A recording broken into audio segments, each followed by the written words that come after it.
जय सच्चिदानंद। भगवान का नाम लेने में कोई दिक्कत नहीं है। भगवान के दर्शन तो भगवान के अधीन है। वो गहरी बात हुई।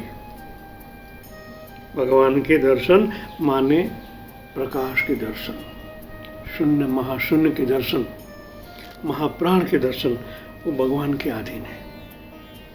आप जब निस्वार्थ भाव से कर्म करते हो तो आपका बैलेंस बढ़ता ही रहता है। जब आप, कल भी मैंने बताया ना, प्राण से लोगों की सेवा करने से, प्राण से आपके द्वारा प्राण जो गति दे रहा है उनको साथ रखकर जब आप लोक कल्याण की सेवा करते हैं तो इथर में भी प्राण, आपके अंदर भी प्राण और परमात्मा महाप्राण। जिस तरह खेत में दाना बोने से, गेहूं का दाना बोने से हजारों दाने मिलते हैं, इसी तरह एक छोटा सा प्राण के साथ कर्म करने से हजारों प्राण माने बड़ा प्रकाश एक सेतु बन जाता है। जिस तरह राम जी ने राम सेतु बनाया लंका में जाने के लिए, पत्थरों से बनाया, इस तरह आप छोटे छोटा काम करके लोक कल्याण के छोटे छोटे काम करने से क्या होगा, आपके धर्म में, आपके बैंक बैलेंस में बढ़ोतरी होगी। ये सेतु बन जाएगा।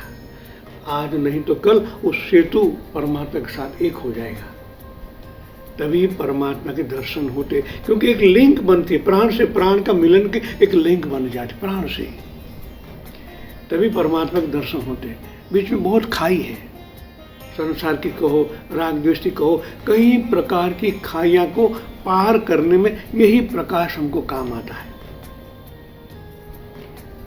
हनुमान जी ने माँ भगवती सीता को प्राप्त करने में उनकी खोजबीन की थी, यही पत्थर है। और पत्थर तरते थे, समझो उन बात को। नल नील जन्म सिद्ध थे, वो खाली राम लिखते थे, पत्थर तरने लगता था। क्या हुआ, गुरुत्वाकर्षण ने परे हो गए। पत्थर तो पत्थर है, मगर राम शब्द चेतन जब अवतरित होता है पत्थर के कण कण में, आप ये समझ रहे हो, आज जब मूर्तियों में पत्थर की तो होती है, उनमें प्राण भरा जाता, कितनी दिव्यता आ जाती है। एक परमात्मा बन जाता, पत्थर भी परमात्मा बन जाता है। तो राम लिखने से, एक चेतन अंदर अवतरित होने से पत्थर हल्का हो जाता है। मणिपुर चक्र की घटना है, आप हल्के हो जाओगे। और वही सेतु के द्वारा कई वानर लंका पहुंच गए। मां भगवती सीता आदि शक्ति की मिलन हो गया। सबसे पहले मां भगवती का ही आराधना है। यहां भी ऐसा है, हमने ओम हरिम बनाया। ये दोनों को साइड से एक अलग प्रकार की ऊर्जा उत्पन्न होती है, वही ऊर्जा आपको परमात्मा तक ले जाती है।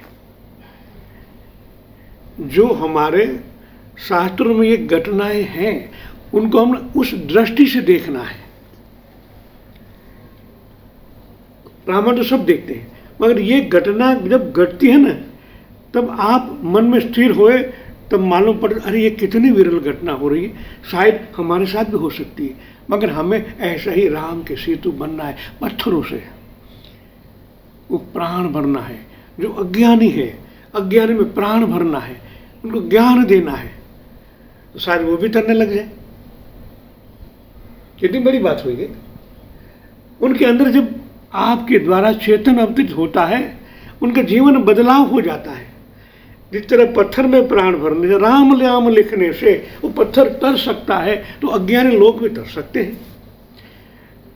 तो हमें ऐसा ही कार्य करना है। जीवन परमात्मा ने दिया है, भगवान ने हम हर प्रकार की सुविधा दी है, तो यही कार्य करना है। सुख में ही काम करना चाहिए, तभी कभी दुख नहीं होगा। वरना दुख होने के बाद लोग परमात्मा को याद करते हैं, तो हमें उन्हें बदलाव लाना है। हमारे पास सुख है, हर प्रकार की सुविधाएं हैं, तो क्यों ना उस सुविधा को बढ़ाया जाए। धीरे धीरे एक एक स्टेप करते करते हम परमात्मा तक पहुंच जाएंगे। ऐसा नहीं कि हम सीधे छत पर चले जाओ, एक एक स्टेप करते करते ही छत पर जा सकते हो। तो इस जीवन में, इस नौका में, नौका भी उनसी होती है। भवसागर पार करना हो, नौका चाहिए, या तेरे राम का इस तरह सेतु बनाना पड़े। और भगवान किनारे पर बैठते बैठते आशीर्वाद दे रहे थे ना। राम जी ने सोचा चल मैं कुछ कर लूं, तो राम लिखने पत्थर डूब गया, नल नहीं लिख के यार उतर गए। ये घटना को सोचो, क्यों ऐसा हुआ? राम जी ने राम लिखा, पत्थर डूब गया। वानर ने लिखा, उतर गया। कैसे होता है? राम और ये नाम है और नामी है, वो नाम और नामी, इसमें बहुत फर्क है। कुछ न हो, वो तो वही है, खुद लिखते तो नहीं हो सकता। नाम इसलिए है। तो हमें ऐसा सेतु बनना चाहिए जीवन में। जीवन मिला है तो बड़े दुर्लभ बात है, तो ऐसा कुछ करके जाएंगे, लोगों के हृदय में भी बसोगे। ऐसी बात होती है, लोगों के हृदय में अच्छा काम करेंगे तो लोगों के हृदय में आपको स्थान मिलेगा। हृदय में कौन है? वही तो है, भगवान के हृदय में ही आपको स्थान मिल गया ना।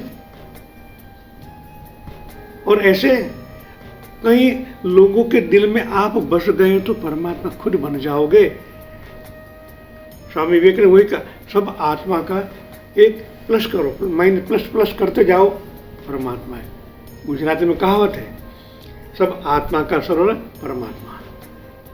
तो लोगों के हृदय में बसते बसते बसते आप इतने बस जाओगे और इतना ही प्रकाश आपको मिलेगा, आप तर जाओगे। और इनसे बड़ी दुर्लभ घटना क्या हो सकती है?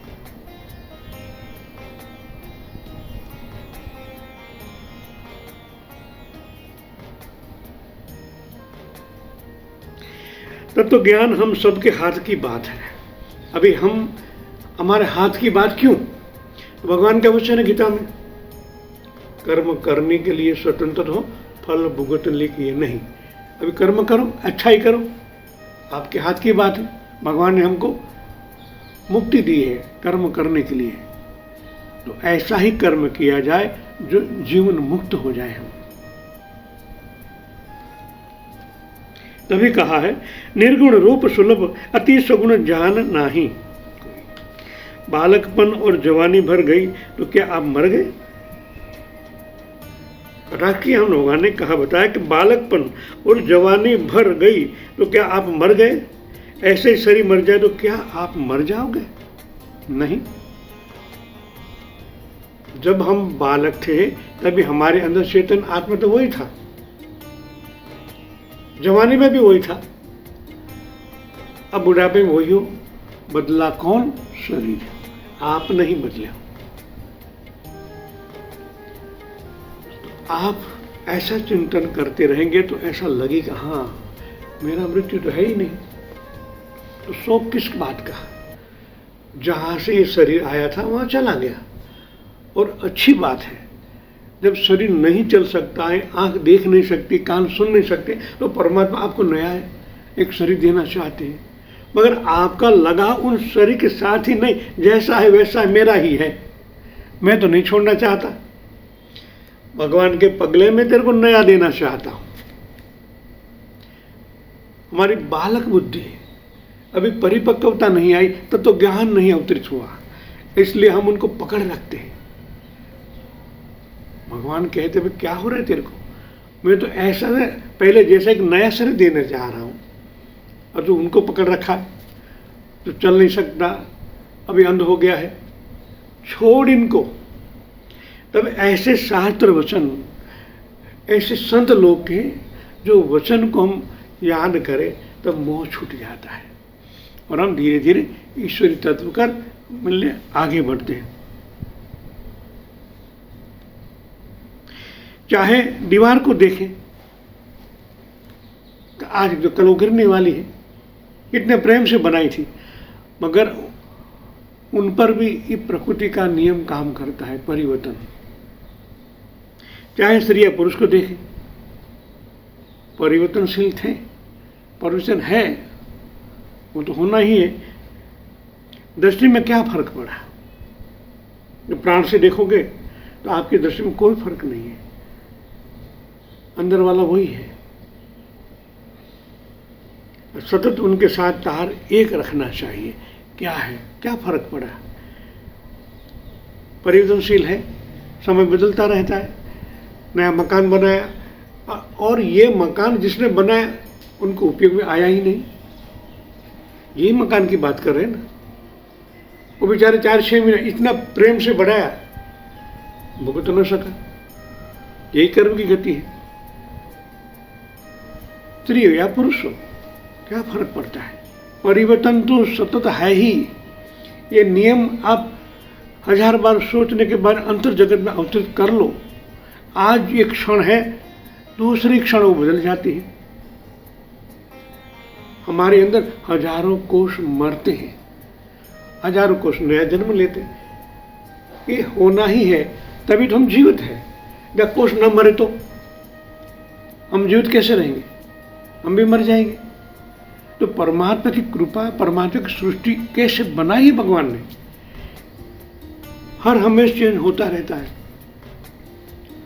आप रात को सो जाते हो, फैक्ट्री में रिनोवेशन होता रहता है। कई कोष मरते हैं, कई जन्म लेते हैं, क्योंकि आपको सुबह में जागने के बाद और भी कई काम करने हैं। वो मरे हुए रहते तो क्या करते हो? उठने खड़े पड़े होते। हम उठकर खड़ा ही नहीं हो सकते। मगर मरे हैं और नया जन्म लिया है तो आप स्फूर्ति में, ताजगी में खड़े होते हो। फिर याद आता है, अरे मेरे को ये काम करना है, अब भागते रहते हो। वो कहाँ से शक्ति आती है? वो रात को रिनोवेशन होता है तो उनको स्वीकार कर लेते हैं। नींद में होता रहता है तो दिन में भी होता है, मगर हम कभी अंतर्मुखी होते ही नहीं। बड़ी ज्ञान है हमारे पास।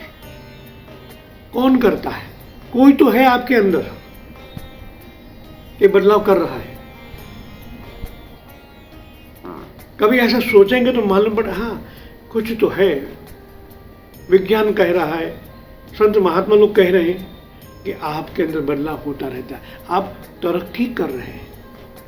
हम सोचते हैं शरीर खराब हो रहा है, मगर साथ साथ आपकी परिपक्वता बढ़ती है। रोज नया ज्ञान मिलता है। आपकी दृष्टि जहाँ जाती है वहाँ कुछ नया मिलता है। पर हमारी दृष्टि क्या है? हम संसार में ही बढ़ाना चाहते हैं, तो वहाँ भी भगवान हाजिर है, हमारी तरक्की करते ही रहते हैं। ऐसा ज्ञान देते हैं, वे आपको ये चाहिए। जिस तरह पिता है बाजार में जाता है तो बच्चों के लिए को मांग करता है तो ले देते हैं। अरे भाई ये तेरे काम का नहीं है, फिर भी बच्चों की जिद पूरी करते हैं उनके पिताजी। हमारी सोच शायद संसार की है, तत्व ज्ञान की ऐसा नहीं है, फिर भी भगवान पूरी करते हैं। चलो ले दो इनको, दे दो। उनकी सम्मति से ही होता है, क्योंकि एक एक क्षण आपका हाथ भी बढ़ता है तो प्राण है तो बढ़ता है। कोई खिलौना बच्चा खेलता है जब उनके अंदर प्राण है, चेतन है, तभी खेल पाता है। कहीं को देखा है ना, चाय हाथ में रह जाती है और सर छूट जाता है। यहां तक होठ तक जो चाय आई है अंदर नहीं जा सकती, खेल खत्म हो गया, प्राण चला गया। तुम परमात्मा का उपकार मानो कि आपके अंदर अभी भी प्राण सशक्त है। आपको सब कुछ करने के लिए आपको भगवान ने प्राण दिया है, मगर प्राण हमने अलग जगह उनका उपयोग किया। जो नाशवंत है उनके साथ नाता छोड़ा और प्राण खत्म हो जाएगा। आदमी जन्मता है तो वो प्राण और कर्म साथ में होते हैं।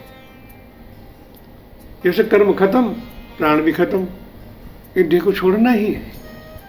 मगर इस बात में आपने थोड़ा बहुत ईश्वर की ओर इस प्राण का यूज किया होता तो बहुत स्पीड में बढ़ जाता।